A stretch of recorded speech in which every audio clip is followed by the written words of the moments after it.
I've seen this in debates that I've had publicly where people, talk about prejudice, and I've pointed out to them that they have prejudicial attitudes with regards to their sexual preferences because they don't just sleep with anyone who asks them. Right.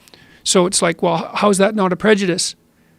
Well, of course it's a prejudice. Well, then the question is, under what circumstances are prejudices justifiable? And that's a conversation we don't like to have because we believe that there are no circumstances whatsoever under which prejudices are acceptable. There's a big difference between prejudices and discrimination. I think those two get conflated. Yes, there is a big difference between prejudice and discrimination. Right. And also, hopefully discrimination has to do with setting your standards in relationship to the task at hand. Yes. Right? That's what you'd hope for. That's the appropriate form of discrimination. Right. That's like intelligence. Sure. Everything isn't the same about everything all the time. So you discriminate, you rank order things, and you need to rank order them even to pursue things that are valuable. This is one of the problems with the people who are so anti-hierarchy, like the radical leftists. Well, there shouldn't be hierarchies. It's like, okay, then why do something? Well, that argument is so foolhardy that it's difficult to take seriously, but you do have to engage in it. And I think when you engage in it, it's really fascinating to watch because it's like you're playing a game of chess with someone who only has a couple of pieces. They have this strong move that they do, but you've got all these other pieces. And you're like, well, let's just keep this game going until this comes to this logical conclusion, which is checkmate. There's hierarchies all throughout nature. It doesn't mean people should suppress people. It doesn't mean people shouldn't have rights. It doesn't mean people should enforce themselves or force themselves on other folks. That's not what it means. It also doesn't mean that the hierarchies, especially if they're human hierarchies, are good. Well, or that they're only, that's right, not that they're good necessarily, or that they're predicated on power. Like one of the most pathological elements of the postmodern types, especially people like Foucault, is their insistence that all hierarchical structures are predicated on power and that there's nothing other than power. And that's completely preposterous. I mean, I use examples of plumbers in my lectures more recently because it's rather comical. It's like, well, on what basis do you hire a plumber? So imagine that there's a hierarchy of plumbers ranging from very successful to very unsuccessful. Okay, and you say, well, what makes plumbers successful? Well, the power theory would imply that there are roving bands of mafioso plumbers who like come pounding on your door at 3 a.m. and tell you that if you don't get their particular posse to fix your pipes leaking or not, that they're going to come and burn down your house. Of course, it's completely absurd. When you go to hire someone like a plumber, well, the first thing you want to know is reputation. Can they actually fix a pipe? Because you actually want your pipe fixed. And then you want to know, well, do they deal with you fairly? And part of what's tangled up in that, in all likelihood, is do they deal with their employees fairly? Because that's going to make their business function properly. And so the hierarchy of plumbers, which is part of the patriarchal tyranny, is almost entirely predicated on competence. Yes. And almost every enterprise in the West is like that. Because I keep wondering, well, where the hell is this patriarchal tyranny? Like, is it massage therapists? Is it nurses? Like, most nurses are female. If you get females organized into a hierarchy, which you do in nursing, is that all of a sudden, is that part of the patriarchal tyranny? Or is it the fact that now all those people are women? Does that mean it's no longer, well, it's still a hierarchy? Is it no longer a tyranny? Is it no longer patriarchal? Like, is it patriarchal only because there's men in it, or is it patriarchal because it's a hierarchy? All of this stuff is so incoherent that it just, all you have to do is think about it, and that hasn't been done to any great degree, and it just dissolves in your hands. Yes, that's what I'm saying, is that if you're entering into a job straight out of college, you leave university, and now you're entering into, your first year in the workplace, it's just a natural fact of life that there's going to be people that are further ahead in this race than you. Because they're better at what they do. They're some of them because they have more experience, and they have more education. It might be some of them are more crooked and sneaky too. That's possible as well. Because but it's the agreeing, everyone agreeing that this is a game. Yes. This is some sort of a competition. Yes. And you're going to have hierarchies in competitions. You're going to have people who win. You're going to have people who do better. Yes. No matter what that's the fundamental issue. So we could look at it this way. Let's assume people have problems. Everybody can agree on that. And then we could assume that people would like solutions to those problems. So we could agree on that. Then we could say, well, then if you implement a solution socially, so with other people, then you're going to cooperate and compete in relationship to the solution. And that's instantly going to produce a hierarchy. Because no matter what the problem is, some people are going to be better at solving it than others. And then if you have any sense, you put the people who are good at solving it at the forefront, because then they solve it faster and cheaper and better. And then everybody benefits. But then you get a hierarchy. Right. The people who solve those problems get financial incentive to solve those problems. Yes, and they do that because the rest of us are greedy and desperate. It's like, we want the people who are good at solving the problems to keep solving them, and so what we're trying to do is to reward them so that they'll keep doing it even if it's difficult, to give them some status. Them extraordinarily. If necessary. Yes. I mean, when you look at the people that are the head of giant industry, the CEOs of super successful companies, they're the ones who have the giant yachts and the big houses, and this is the incentive for people to try to get to that position. And the idea that there's no incentive and that there should be no incentive, but yet you're still going to have all this innovation is ridiculous. It's not how it works. It's not how human beings work. If human beings are going to work really hard, there has to be some sort of a reward, and it can't be an equal reward. Yes, and then what you could say, so the right, that would be, roughly speaking, a conservative position. And then you can take a left-wing position that's reasonable, and you can say, yes, there are hierarchies, but we have to stay awake because they can degenerate into power-hungry tyrannies, so that it's no longer competence. It's political machination and game playing and tyranny that produce the positional differentiation. Right. So we got to stay awake to that. And so we got to criticize the hierarchies, not the fact of hierarchy, but the structure of hierarchy, so they stay honest. And then we also have to be careful, because when you do set up a hierarchy, then a lot of people collect at the bottom. That's the necessary consequence of a few people collecting at the top. And so then you have to be concerned about those people at the bottom. And so there's a variety of things that you would do to express that concern. Is one, you might want to have a lot of hierarchies so that people of different talents could play different games. And a complex society is pretty good at that. But you're still going to have people who stack up at the bottom of all hierarchies, right? And those are going to be people who are sick, mentally and physically, and maybe people who are cognitively impaired, or who've experienced some kind of catastrophe in their life. And then you want to set up your system so that those people don't suffer unduly, partly because that's bad and partly because that destabilizes your whole society. And so you could say, well, that's the left's place, is to speak on behalf of the unjustly dispossessed.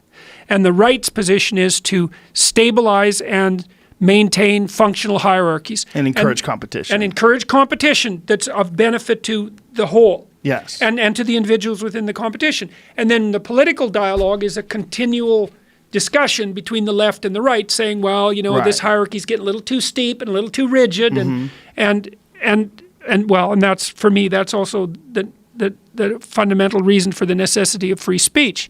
It's because that's the only way to discuss this. It's the only way of working it out. Yeah. And it is the case. You're going to produce hierarchies. If you're going to pursue things of value socially, you're going to produce hierarchies. And they're necessary. And there's also, I have a giant issue with the concept that these things are mutually exclusive, that you can't have competition and also have a good social environment. I think that's ridiculous. That's a preposterous idea. I mean, one of the things I really like about the psychologist Jean Piaget, who I would say the world's foremost expert on games, is that he did a very careful analysis of, say, competitive games. Okay, so let's take hockey or soccer, doesn't matter, same example. Okay, you say, well, because people now, they have kids play these games and don't keep score, which of course the kids keep score because they're not stupid like the adults, but well, we can't have it be competitive. Okay, so let's take it apart. It's like, well, is hockey a competitive game or a cooperative game? Okay, well, so first of all, everyone's trying to do the same thing. So that's cooperative. It's not like half the people are playing chess and another, a third of them brought a basketball and two of them are boxing in well, sometimes they do in hockey, boxing in a corner, but everyone's trying to do the same thing. So that's cooperative. Okay, everyone plays their position. That's cooperative. They all follow the same rules. That's cooperative, right? So there's competition, but it's nested inside a fundamental structure of cooperation. And the cooperation is the basis of the game itself. Let's all arbitrarily agree that it's important to put this black disc in the net, which is to get your aim right. And then let's cooperate within our teams to do that, because we're going to pass and we're going to pass to each other. And we're also going to work so that each of us is a good player, but so that we all work for the betterment of our team because we want to win games across multiple games. So that's also cooperative. And then you want to interact with your enemies, let's say, the other team, in a way that's indicative of good sportsmanship so that the entire league can flourish. And to think of that as competitive is absolutely, it's so, there's no other way of describing it than stupid. That's what it is. It's an ignorant unidimensional analysis. It's put forward by someone who's reflexively opposed to anything that smacks of competition and who isn't thinking it through at all. They're denying the benefits of competition and the fact that they reap those very benefits of competition by enjoying the products that are created by these corporations. Yes. Well, it's very hypocritical. And well, that's for sure. That's called a performative contradiction. It's like, well, I like to complain about left-wing issues on my iPhone. Right. Exactly. You know, it's like, well, yeah, fair enough, but you should have a little gratitude for the fact that you've got your iPhone to complain about. And those organizations, those corporations are unbelievably competitive. And they fall apart almost instantly when that competition stops being an issue, because then there's no constraint on the behavior of the system. So, yes.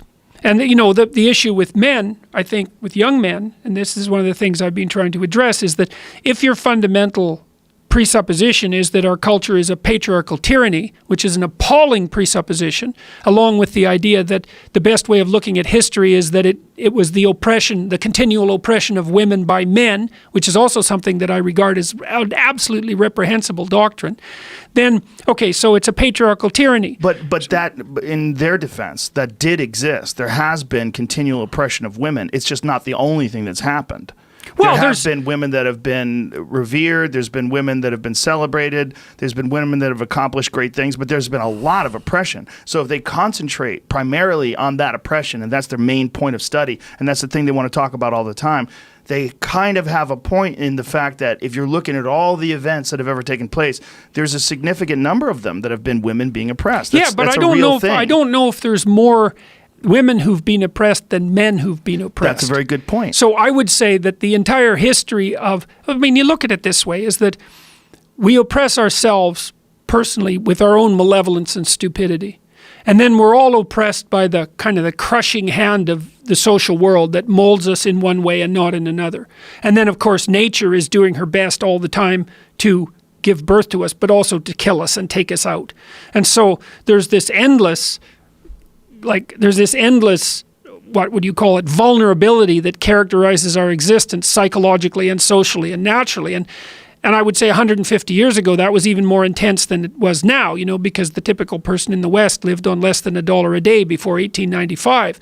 And so the way I think that we should view the history of the world is that men and women labored under virtually impossible conditions for the entire bulk of human evolution. And they did their best to cooperate and to compete, but to cooperate so that they had some possibility of a modicum of security and satisfaction, and that's the right framework. And then within that, of course, there's power games that are played by people who are corrupt. Yeah, within that, there's horrible events, there's terrible things that have taken place, but there's a massive amount of hypocritical thinking when you are criticizing the actions of so many people and talking about how many people are complicit in these things, while you're carrying around a phone that's made by someone who gets $1 a day. I was talking to a journalist in Slovenia who is a lefty and not a very sophisticated one, and she was talking about the 1%.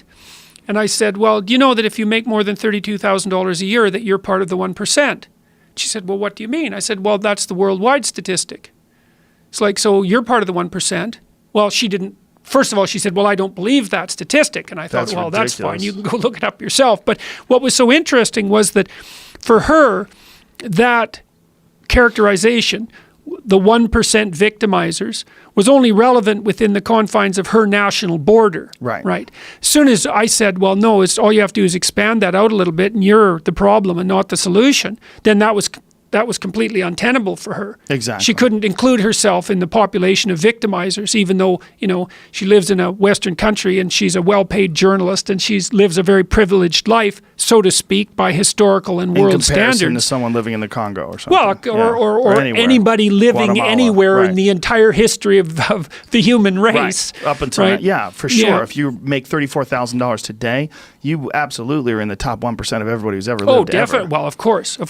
Yes, Yeah. yes, definitely. Especially given what you can buy with it. The only reason to deny that is because it doesn't fit what you've come into the argument with. right. It doesn't fit your predisposed notion that you have. Your idea that it's so rigid. This idea that you are not one of the ones that's oppressing. That's right. That's Even exactly though you're it. carrying that iPhone Yeah, with that laptop and all these different things that you enjoy that are created by these corporations that you support them financially, but yet they're the ones that are destroying this earth. These are the ones that you're rallying against. These are the ones that you hate against. Yeah, well, the victim-victimizer narrative only works if you assume that you're a victim. Right. And as soon as you assume that you're a victimizer, well, then it's not so much fun. And one of the Right. things, I wrote the foreword for the new version of Solzhenitsyn's Gulag Archipelago, the abridged version. It came out November 1st.